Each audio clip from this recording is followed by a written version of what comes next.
सर्व अनर्थ मूल. जीवनातल्या अनर्थाचं मूल काय आहे हे सांगतायत. जर जीव मतपर झाला नाही,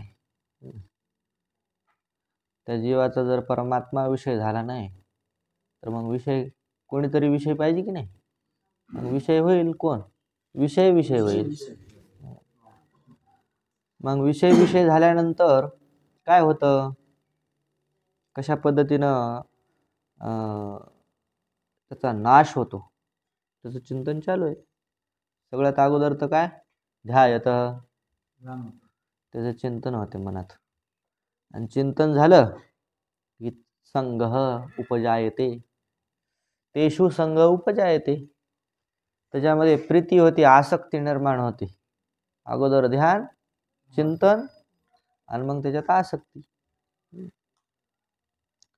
आसक्ती त्याच्यामध्ये होण्याकरता, प्रेम उत्पन्न होण्याकरिता विषय कोणता जरी असो त्याचं काय करावं लागते? ध्यान करावं लागतं. म्हणून सुंदर ते ध्यान उभे विटेवर.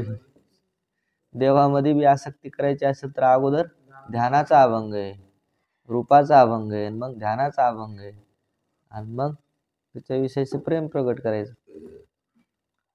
तसं विषयाचं सुद्धा अगोदर काय होतं? ध्यान. मग त्याच्यात होती प्रीती, आसक्ती निर्माण होते.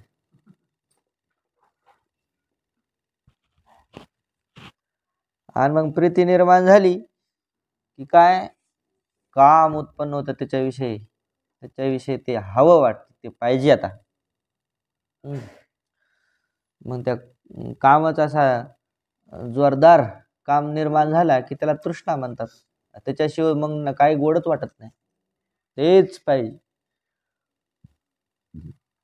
आणि ते जर प्राप्त नाही झालं,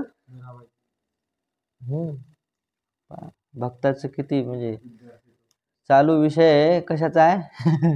विषयाचा. पण भक्ताचं असं चिंतन असतं, काही जरी असलं तरी देवच दिसतो त्याला.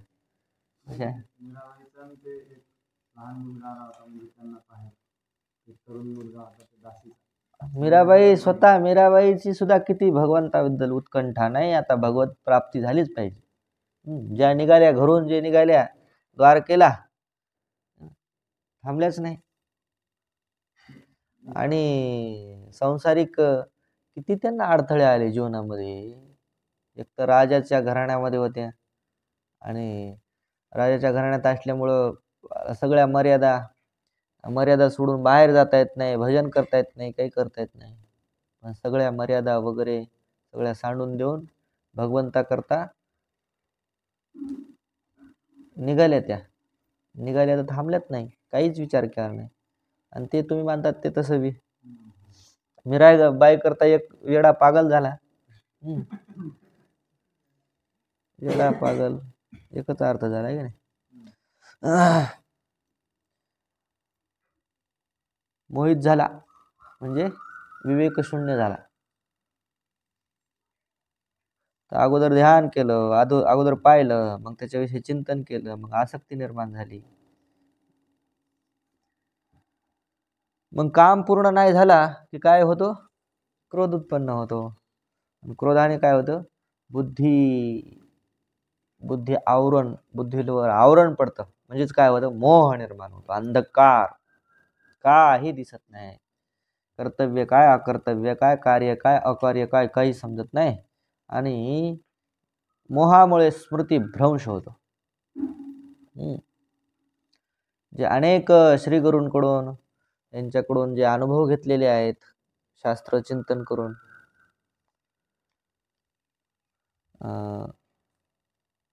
जे संस्कार उत्पन्न झाले, त्या संस्काराची काय होत नाही?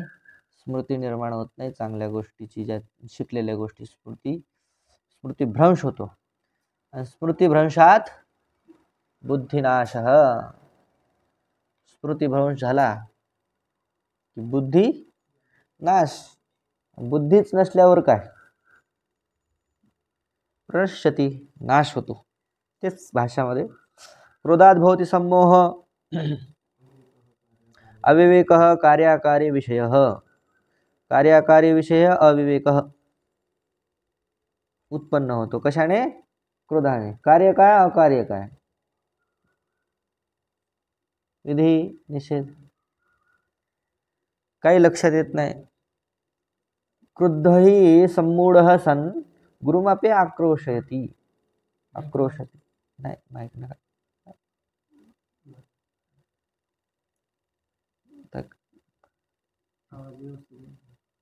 आवाज कमी यायला का?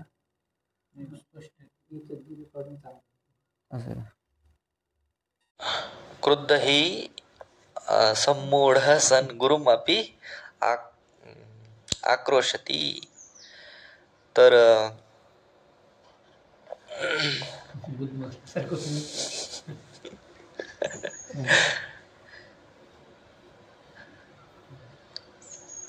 क्रोधाने मोहित झालेला माणूस त्याला काही लक्षात येत नाही किंवा जसं आता गुरु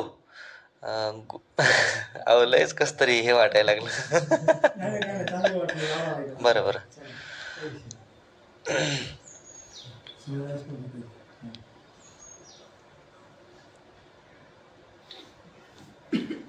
तर गुरूंना उंच आवाजात सुद्धा बोलू नये ना. उंच आवाजात सुद्धा बोलू नये इतकी गुरूंची काय मर्यादा पाळली पाहिजे.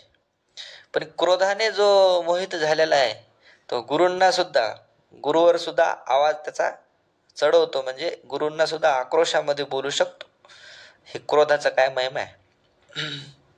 सम्मोहात स्मृती विभ्रम म्हणजेच काय? शास्त्र आचार्य उपदेशा हित संस्कार जनितायाः स्मृतेः स्यात् विभ्रमः भ्रंशः स्मृत्युत्पत्ति निमित्त प्राप्तौ अनुपपत्तिः. हित संस्कार जनितायाः स्मृतेः शास्त्राचार्य उपदेशा हित संस्कार जनितायाः. शास्त्र आचार्य यांच्या उपदेशांचे जे संस्कार आणि त्या संस्कारातून उत्पन्न झालेली जनित झालेली म्हणजेच कोण? उत्पन्न झालेली कोण? स्मृती. आणि ती स्मृती विभ्रमः स्यात् म्हणजेच काय? भ्रंश. स्मृती काय होते? नष्ट होती. म्हणजेच काय होतं? स्मृत्युत्पत्ती निमित्त प्राप्तो अनुपपत्ती. स्मृती उत्पन्न होण्याचं निमित्त प्राप्त झाला असताना सुद्धा ती उत्पन्न होत नाही. तर जसं कर्णाचं उदाहरण. कर्णाला इतके शाप होते की युद्धामध्ये तुला विद्यास्मरण होणार नाही. मग विद्यास्मरण होण्याचा प्रसंग प्राप्त झाला तरी पण तिथं तो विद्या काय? विसरला. मग युद्धामध्ये स्मृती उत्पत्ती होण्याचं जे निमित्त आहे स्मृती उत्पत्ती होण्याचं निमित्त प्राप्त झालं होतं का नाही युद्ध. आता विद्या शिकायची. बाण वगैरे मारणं ते ज्या काही शस्त्रास्त्राच्या ज्या विद्या आहेत त्या शिकायच्या जीवनभर. कशा करता? युद्धामध्ये त्या कामी याव्या. वर्षभर अभ्यास करायचा. कशा करता? परीक्षेत ते स्मरण व्हावं. मग परीक्षेत जर स्मरण नाही झालं तर त्या अभ्यासाचा काय फायदा? त्या अभ्यासाचे जे आपण संस्कार केले त्या संस्काराला उद्भूत करण्याचं म्हणजे निमित्त प्राप्त झालं. परीक्षा ही निमित्त आहे ना. मग परीक्षा निमित्त प्राप्त झाल्यानंतर स्मृती व्हायला पाहिजे आणि मग आपण लिहू. तसंच स्मृती उत्पत्ती होण्याचं निमित्त प्राप्त झाला असताना सुद्धा स्मृती उत्पन्न होत नाही. अनुपपत्ती. कशामुळे? मोहामुळे. आणि मोह कशामुळे? क्रोधामुळे.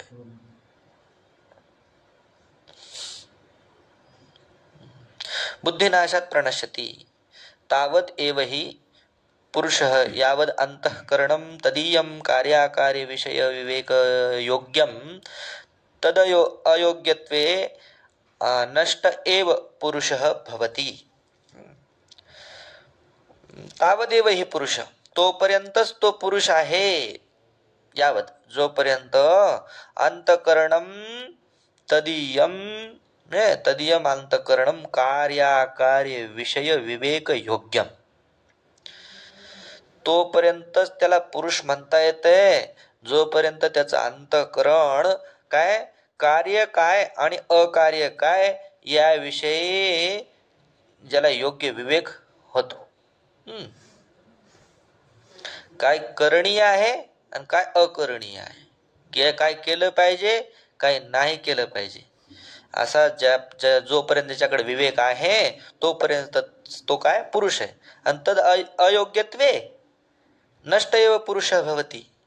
आणि ती योग्यता त्याच्याकडे जर नसेल तर त्याचं पुरुषत्व नष्ट झालं असं समजा.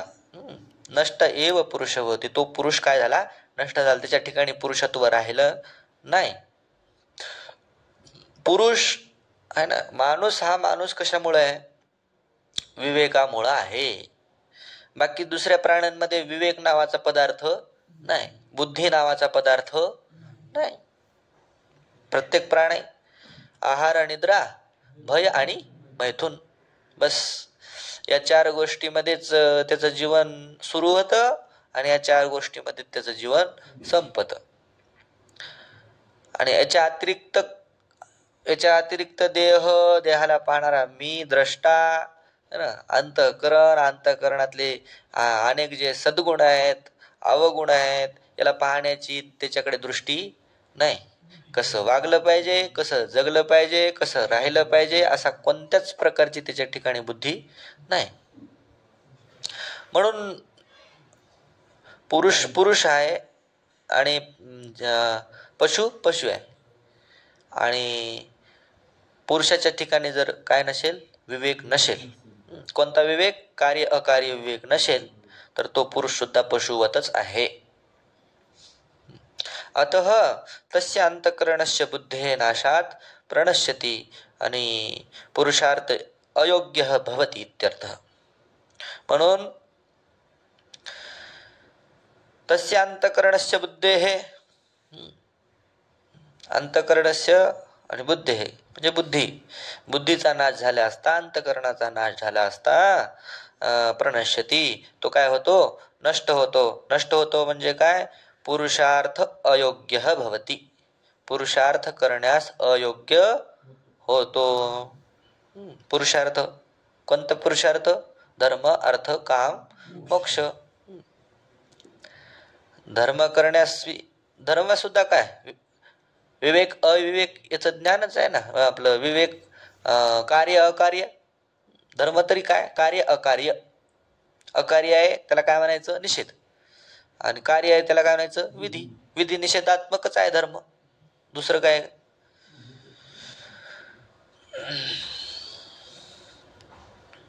तर पुरुषार्थ अयोग्य होतो बुद्धी नष्ट झाल्यानंतर. म्हणजे प्रणश्यती म्हणजे नष्ट होणं, म्हणजे मरून जाणं असं नाही. माणूस न राहणं हेच त्याचं नष्ट होणं आहे. माणूस राहिला काय आणि तो मेला काय, याच्यात काय अर्थ आहे का, काय समानच झालं ना दोन्ही पण. जर माणूस नाही राहिला तर ते मेलेला बरा, तेच सांगायचं. प्रणश्यती नष्ट झालं, त्याचं मनुष्यत्वच नष्ट झालं. हा या ते जियालो म्हणू अरे मरण सांग माझे भक्ती वन जळो याचे जियाले, पण पृथ्वीवरी पाषाण नसती काय. सर्वानर्थस्य मूलम उक्तम विषयाभिध्यानम अथ इदानीं मोक्ष कारणम इदम उच्यते. तर सर्व अनर्थाचं मूल कोण आहे, विषयाभिध्यानम, विषयाचं ध्यान हे सर्व अनर्थाचं मूल आहे. आणि त्या विषयाचं ध्यान नसता, विषयाबद्दल आसक्ती नसताना सुद्धा ते त्या विषयामध्ये जे आचरण केले जातं, ध्यानरहित होऊन, म्हणजे राग द्वेष रहित होऊन, तर ते विषयाभिधान रहितत्व आणि इदानीं ह्या मोक्षाला काय कारण आहे ते सांगतात.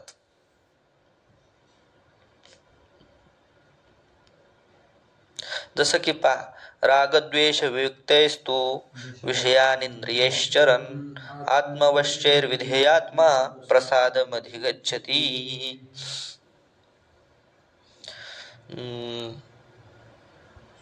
इंद्रियैः विषयान चरण, इंद्रियाद्वारे विषयांचरण म्हणजे काय?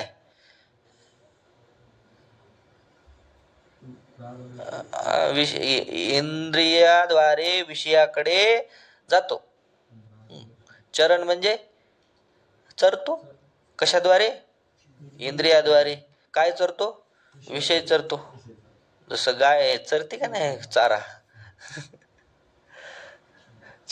चरती म्हणजे जाणे चालणे आहे की नाही.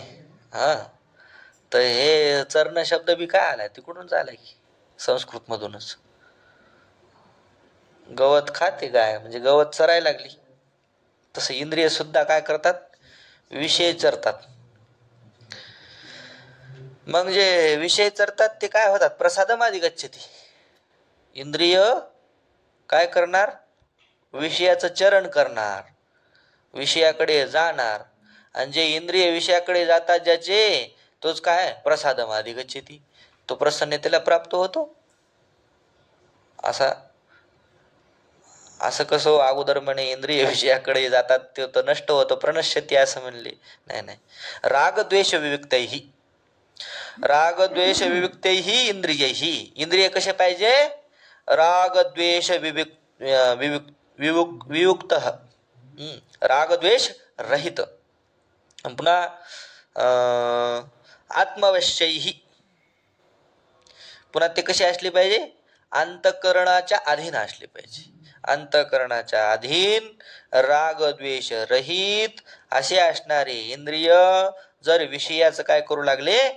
चरण करू लागले, तर तेच काय होतील? प्रसादम अधिगच्छति. तो प्रसादाला प्राप्त होईल, म्हणजे प्रसन्नतेला प्राप्त होईल, अंतःकरणाच्या समाधानाला प्राप्त होईल. कोण? विधेयात्मा. विधेयात्मा म्हणजे स्वाधीन अंतःकरण. ज्याच्या अंतःकरण कसं आहे? स्वाधीन आहे. अंतःकरणाचा जो मालक आहे, मनाचा मालक किंवा मनावर कब्जा ज्यानं केलेला आहे. तैसे इंद्रिया पैते होती, जयाचे मनितले करीती, तयाची प्रज्ञा जाण स्थिती पातली असे.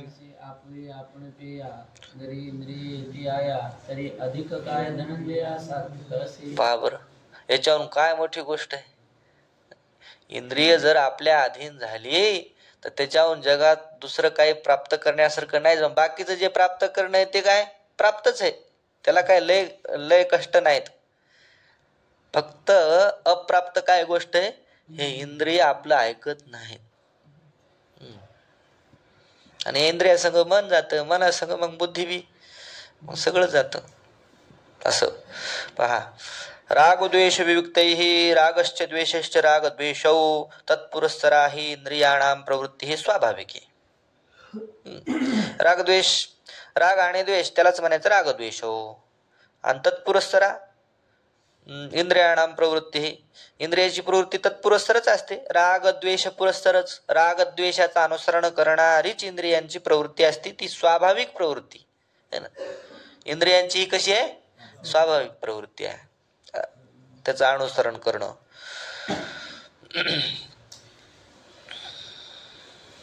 तत्र यः मुमुक्षुः भवति स ताभ्याम वियुक्तैहि.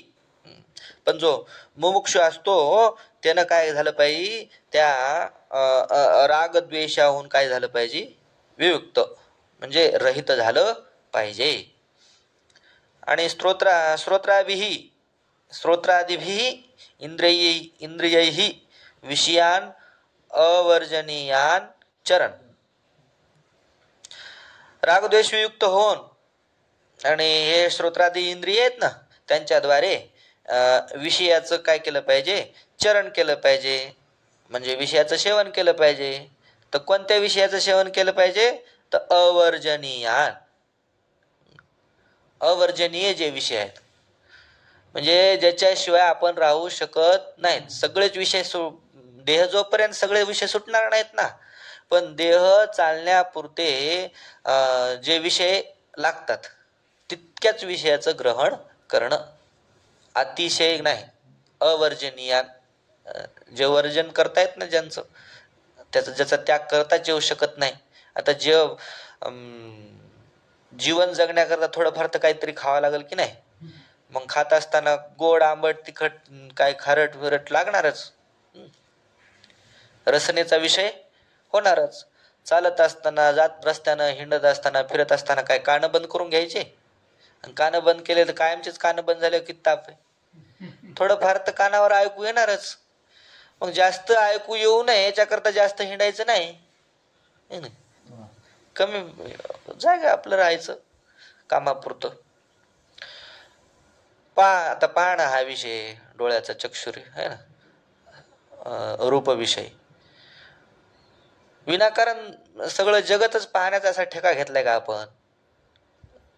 जे आपल्याला पाहायचं तेच पाहायचं, जे पाहायचं नाही ते पाहायचंच नाही. म्हणून साधं काय नाही, कसं काय म्हणतात त्याला, शब्द येत नाही, अर्धोन्मिलित नेत्रानेच काय पाहिलं पाहिजे, जग पाहिलं पाहिजे. असं पूर्ण डोळे उघडे की बरंच काय काय दिसतं, आणि अर्धे डोळे उघडे असले की मग चलण्यापुरतं दिसतंय रस्ता आहे नाही. परिक्रमा करत असताना काय केलं पाहिजे? असं मोठे डोळे वाचून इकडं तिकडं तिकडे, हे दुकान ते दुकान, दुकानावरचे नाव, भांड्याचं दुकान आहे का, कशाचं दुकान आहे का, प्रसादाचं दुकान आहे का, हाती आला, घोडा आला, बैल आला, म्हशी आल्या, वळू आले, गाई आल्या, घोडे गाढव, कुत्रे मांजर, काय काय दिसत आहे, लय काय दिसते. पण आपल्याला काय पाहायचं असतं? काय पाहिलं पाहिजे आपण? रस्ता फक्त. तस आता रस्ता बी नाही पाहिला तर किती अवघड आहे, मग तर पडायचं काम आहे ना तोंडावर. म्हणून रस्ता पाहण्यापुरतं काय करतात? विषयांचरण, विषयाचं अनुसरण करतो. अवर्जनीयान चरण म्हणजे उपलभमान म्हणजे प्राप्त होतो. आत्मवश्यैहि आत्मनः वश्यानि वशीभूतानि तैहि आत्मवश्यैहि. आत्मनः म्हणजे अंतकरण, अंतकरणाच्या स्वाधीन, अधीन, वश्यानि वशीभूतानि, अंतकरणाच्या वशीभूत आहेत. कोण आहेत? इंद्रिय. आणि पुन्हा विधेयात्मा म्हणजे काय? विधेयात्मा इच्छातः विधेय आत्मा अंतकरणम यस्य स अयम. इच्छा, तर ज्याच्या इच्छेनुसार काय होतं? अंतकरण विधेय, अंतकरण विधी करत. विधी म्हणजे काय? करणच. अंतकरण ज्याच्या इच्छेनं करत म्हणजे अंतकरण ज्याच्या स्वाधीन असत, त्याला म्हणायचं विधेयात्मा. प्रसादम अधिगच्छति म्हणजे प्रसाद प्रसन्नता, स्वास्थ्यम, स्वास्थ्याला अधिगच्छति म्हणजे प्राप्त होतो. स्वास्थ्य म्हणजे काय? स्वस्मिन् स्थितः स्वस्थः, अंतस्य भाव स्वास्थ्यम. तर प्रसन्नता म्हणजे काय?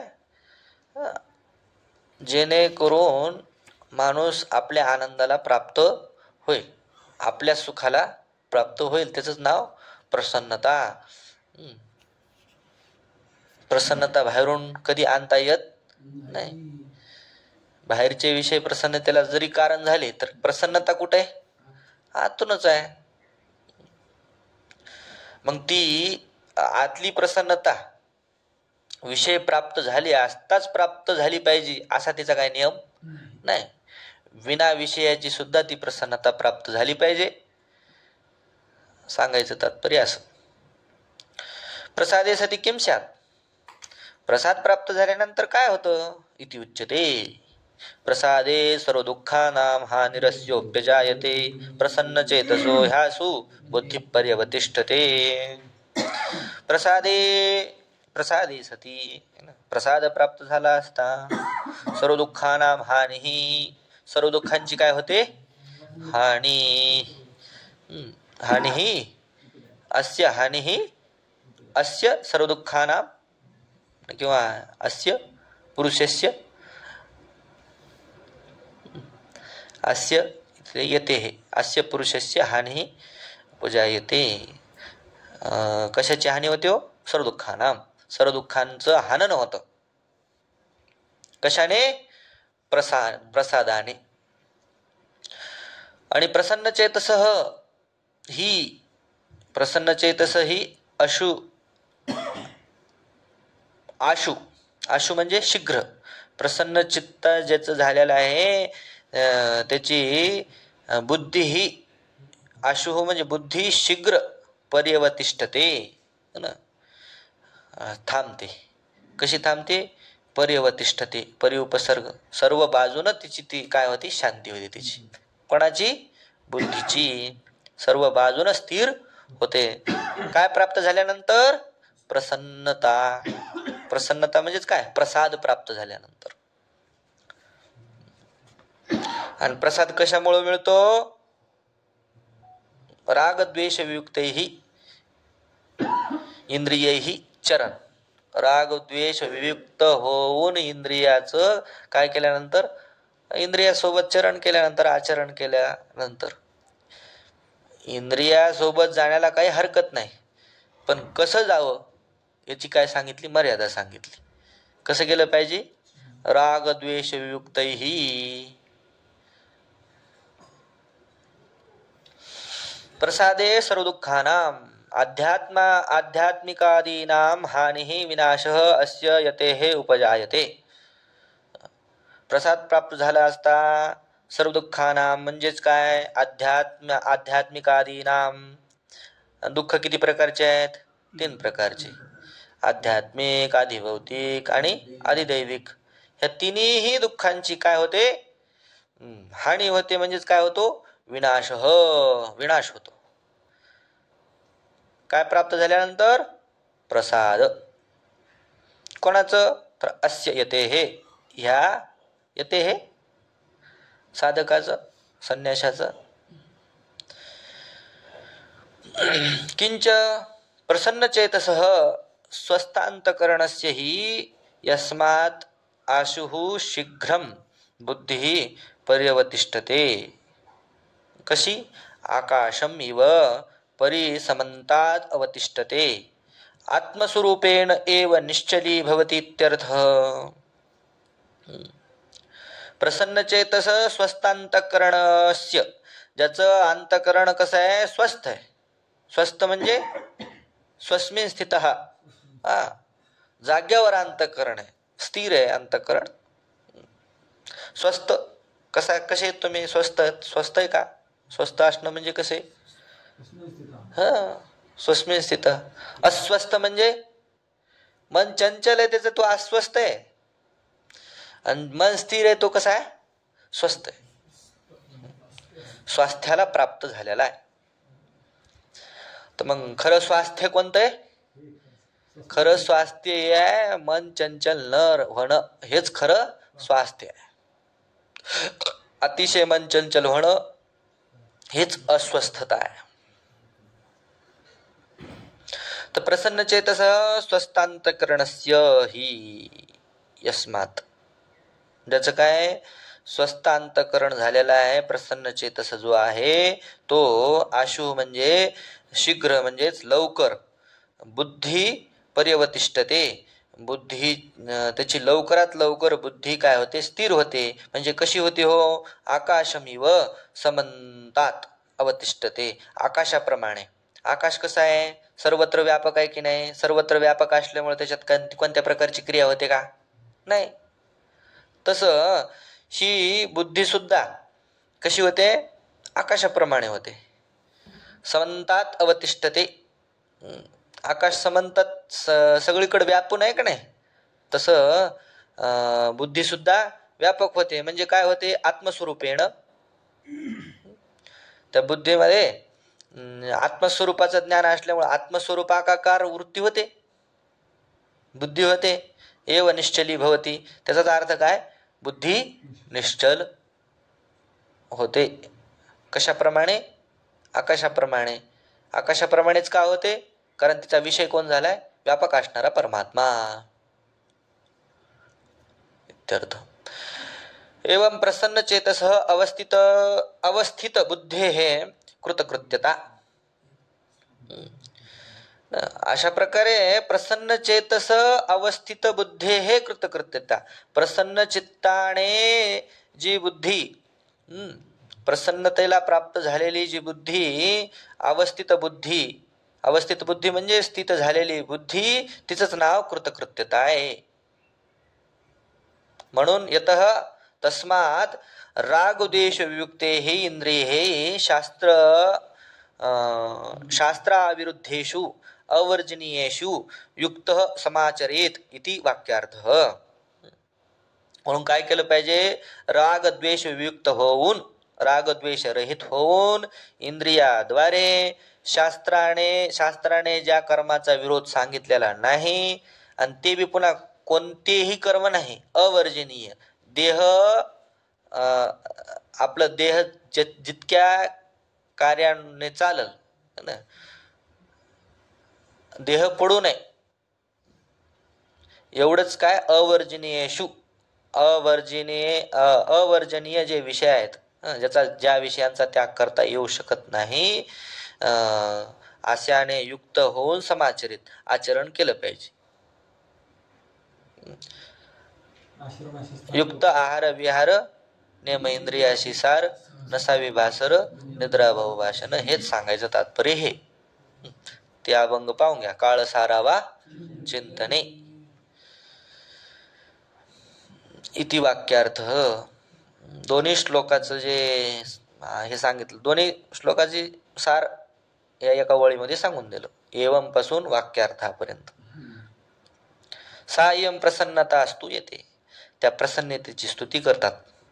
नास्ति बुद्धिरयुक्तस्य न चायुक्तस्य भावना, न चाभावयत शांतिः शान्तस्य कुतः सुखम्.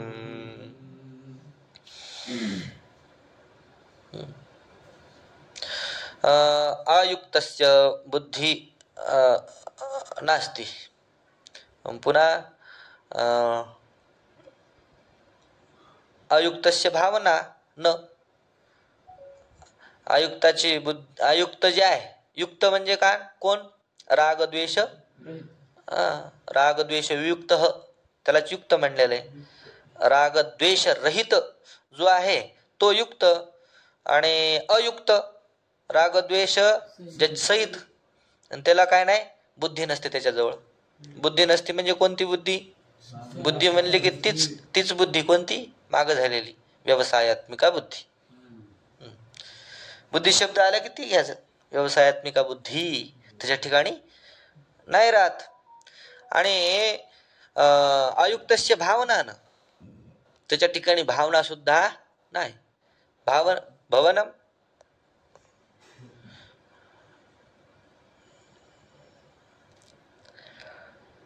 बर. अभावयतः च अभावयतः शांती न, जो भावना शून्य आहे, भावना रहित आहे, त्याला शांती सुद्धा नाही. आणि मग शांतीच नाही तर अशांतस्य कुतः सुखम, जो अशांत आहे त्याला सुख कशाचं? हो, सुख नाही.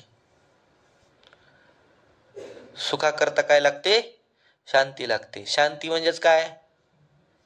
मनाची चंचलता कमी झाली पाहिजे. चंचल मनामध्ये, चंचल मन असणं म्हणजेच अशांत असणं, आणि अशांत असणं म्हणजेच दुःखाला कारण असणं. शांत झालं की आपोआपच सुख मिळतं. जेथ शांतीचा जिव्हाळा नाही, जेथ शांतीचा जिव्हाळा नाही, तेथ सुख विसरून नर घे काही. जैसा पापियाच्या ठाई मोक्ष नवसे, जैसा पापियाच्या ठाई मोक्ष नवसे. मनोनी शांती धरा, मनोनी शांती धरा, उतराल पैल तिरा. शांती परते नाही सुख, एराव घेची दुःख. न अस्ति न विद्यते न भवति इत्यर्थ. नास्ती म्हणजे त्याची सत्ता नाही, राहत नाही असा अर्थ. बुद्धी काय नाही राहत हो, बुद्धी म्हणजे कोणती बुद्धी? आत्मस्वरूप विषया आत्मस्वरूप विषया बुद्धी. आत्मस्वरूप विषया बुद्धी म्हणजेच कोणती बुद्धी? व्यवसायात्मिका बुद्धी. अयुक्तस्य असमाहितांतःकरणस्य, ज्याचं अंतःकरण समाहित नाही, ज्याचं अंतःकरण काय नाही, स्थिर नाही, राग द्वेष रहित नाही, त्याला म्हणायचं अयुक्तस्य. न च अस्ति अयुक्तस्य भावना. भावना म्हणजे काय? आत्मज्ञानाभिनिवेश. आत्मज्ञान प्राप्त केलं पाहिजे अशी बुद्धी नाही. म्हणजे भावना तिकडं भावनाच होईना त्याची. आपला भावना शब्द भावना होईना म्हणजे तिकडं प्रवृत्ती होय ना, त्याची भावना नाही हो. आमच्यावर त्याची भावना नाही, म्हणजे आमच्याकडे आमच्या बोलण्याकडे त्याची प्रवृत्ती म्हणजे मन नाही. तर आत्मज्ञानाभिनिवेश, आत्मज्ञानाविषयी काय नाही, अभिनिवेश नाही, आत्मज्ञान धारण करावं अशी त्याची बुद्धी नाही, म्हणजे भावना नाही. अयुक्तस्य भावना न अस्ति. तथा न च अस्ति भावयतः आत्मज्ञानाभिनिवेशनम अकुर्वतः शांति उपशमः. अभावयत शांती न अभावयत, ज्याच्याकडे आत्मज्ञानाभिनिवेश नाही त्यालाच काय म्हणायचं? अभावयत. आणि त्या अभावयत म्हणजेच काय? आत्मज्ञानाभिनिवेश अकुर्वत, आत्मज्ञानाभिनिवेश न करणाऱ्या जवळ काय नाही? शांती नाही. शांती नाही म्हणजे उपशम. शांती म्हणजेच काय? उपशम. उपशम सुद्धा म्हणजे शांती सुद्धा त्याच्याकडे नसते. काय नसल्यामुळे? भावना नसल्यामुळे. भावना म्हणजे काय? आत्मज्ञानाभिनिवेश, आत्मज्ञानाकडे प्रवृत्ती नसल्यामुळे शांती नाही. आणि अशांतस्य कुतः सुखम. त्याचा अर्थ करतात, इंद्रियाणाम ही विषय सेवा तृष्णातः निवृत्ती या तत्सुखम. न विषया तृष्णा दुःखमेव हि सा. बाबर, किती भारी सांगितलं. अशांतस्य कुतः सुखम म्हणजे अशांत माणसाला कसं सुख हो? तर सुखाचं आणि दुःखाचं कारण सांगतात. सुख काय असतं, दुःख काय असतं. तर इंद्रियाणाम ही विषय सेवा तृष्णातः निवृत्ती या तत्सुखम. या म्हणजे ज्या बुद्धीद्वारे, या बुद्धी. तर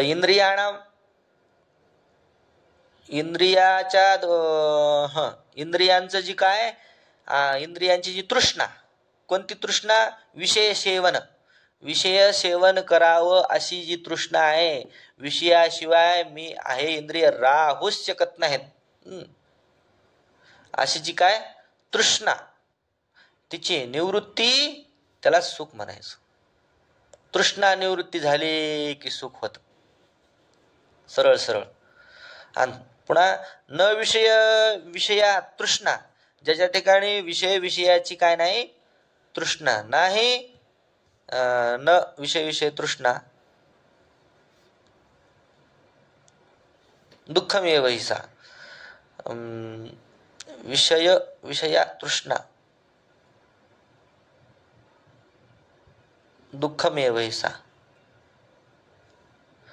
आणि विषयाविषयीची जी तृष्णा आहे, ती तृष्णाच काय? दुःख आहे.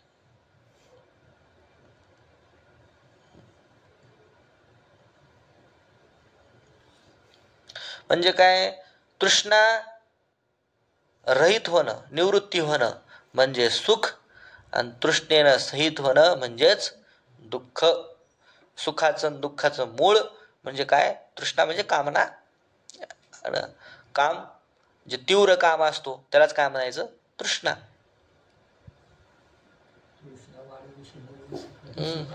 कधी सुखासन पवशी.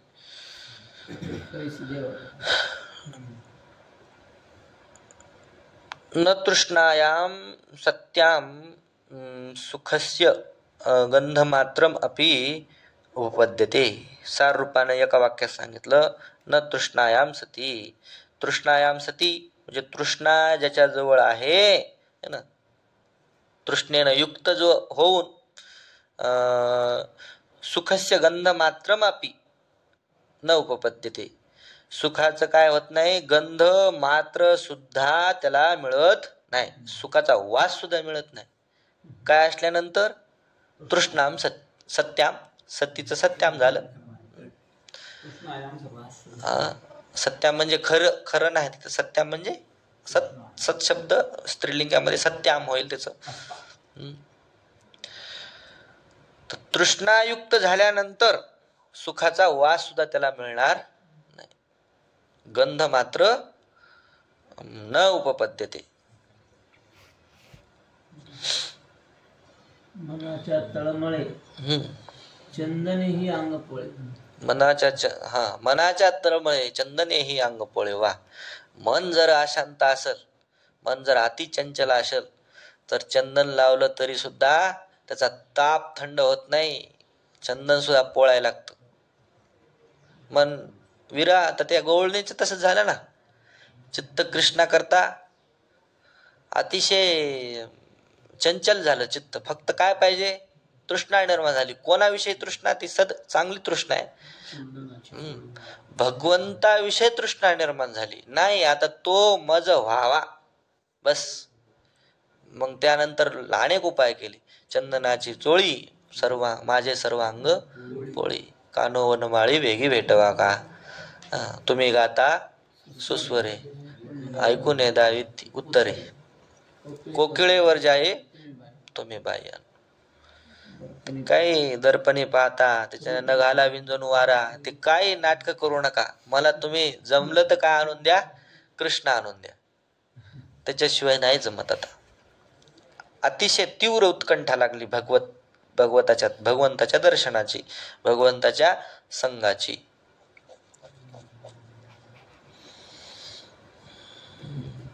अयुक्तस्य कस्मात बुद्धी न अस्ति इति उच्यते. अयुक्ताच्या ठिकाणी कशा प्रकारे बुद्धी नाही असं सांगतात.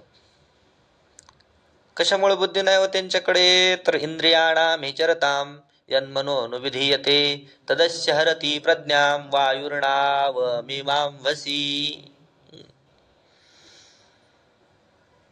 इंद्रियाणाम हिचरताम यत् मनः अनुविधीयते. मनः मन जे आहे ज्यांचं मन कोणाचं मन, अस्य मनः, अस्य जे अयुक्तस्य वरतील ना, अयुक्तस्य, तर मग अस्य अयुक्तस्य मनः. या आयुक्ताचं मन कसं आहे, तर इंद्रियाणाम हि चरताम, इंद्रियांचंच अनुसरण करणार असतं. अनुविधीयते, इंद्रियांचंच काय करतो, त्या इंद्रियांसोबत जाऊन त्याचं अनुसरण करतं मन. आणि मग ते मन काय करतं, ते जे मन आहे ते प्रज्ञामहरती, प्रज्ञेला सुद्धा घेऊन जातं. मन इंद्रियाकडे जातं, आणि मन इंद्रियाकडे जात असताना नुसतं रिकामं जात नाही, ते मन बुद्धीला सुद्धा घेऊन जातं. कसं घेऊन जातो, वायु अंबसी नाव इव. अंबसी म्हणजे पाण्यामध्ये, समुद्रामध्ये जसं वार नावेला घेऊन जात. नाव न्यायची असती एका बाजूला, पण जिकडून वार आहे त्याच बाजूला नाव ओढल्या जाते.